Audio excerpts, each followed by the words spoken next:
In Bougainville, they talk about the crisis, a civil war that ended in the late 90s with the scars still evident.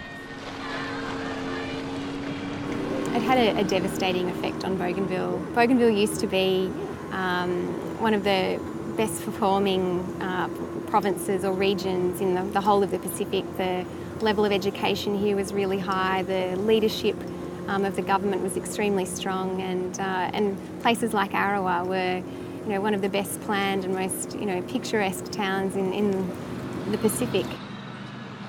The former capital, Arawa, reflects the crisis that destroyed commerce and essential services like schools and hospitals.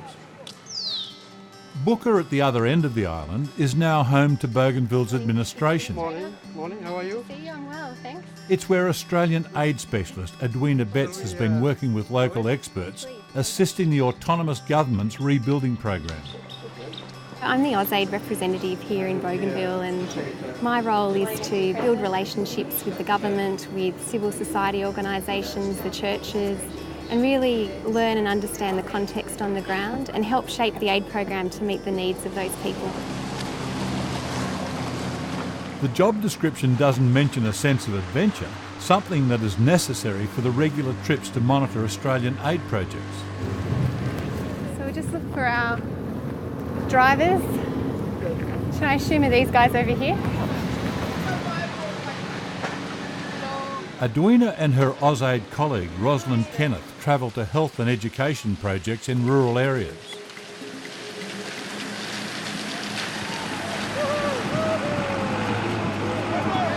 It's the dry season, but roads are far from dusty.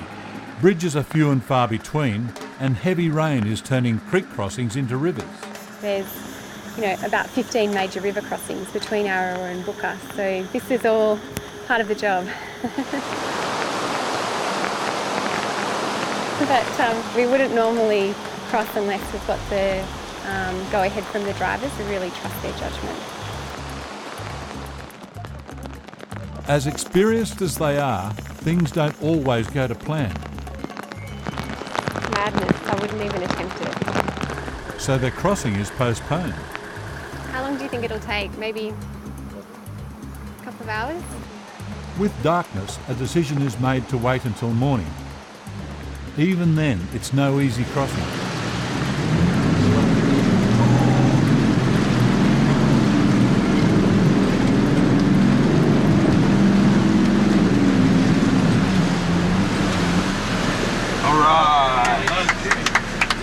If they feel confident, we could see this morning that the river had gone down substantially compared to yesterday, so it's all part of the course.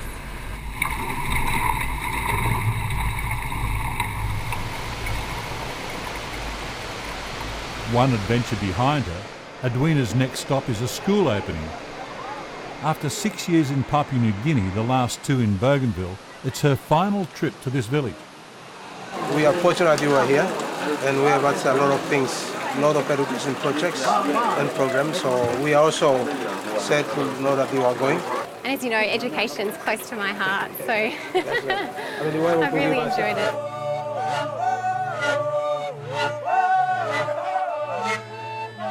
Edwina and the education CEO have been collaborating on a plan to reopen schools. Out of the 500 plus schools in Bougainville, we have maybe 60% of those have got permanent classrooms, and the rest of them are semi-permanent. A major achievement of the Bougainville government. The government's only 5 years old, really, and to be able to achieve that in such a short period of time is tremendous. Misanapia Makim AusAid, Huzat, providing funding underneath long basic education development program. On behalf of the Australian government and in partnership with the Division of Education and the Chief of Keru, gives me great pleasure to declare this new 4-in-1 classroom open. During the Civil War, a whole generation of children missed out on an education. Not only are we sort of supporting education for the students that are of normal school age, but we're also working with the government to identify ways of lifting adult literacy in Bougainville for that lost generation.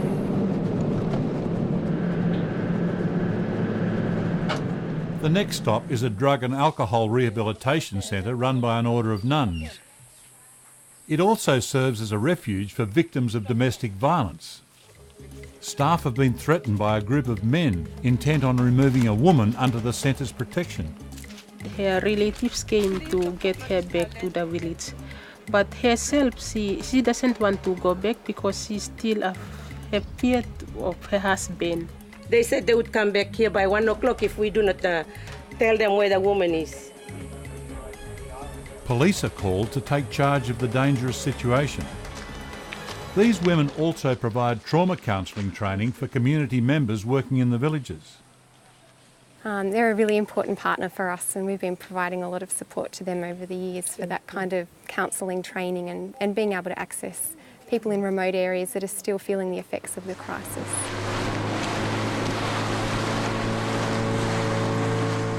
Bougainville is rebuilding in so many ways. Construction of this 15-bed hospital in a rural area will also provide many important health services.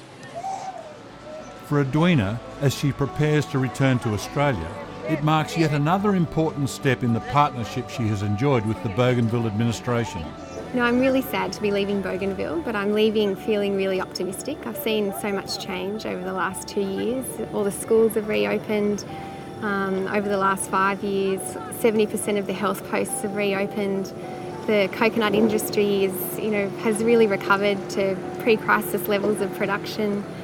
You know, the strength of leadership of the Bougainville government is really strong and stable.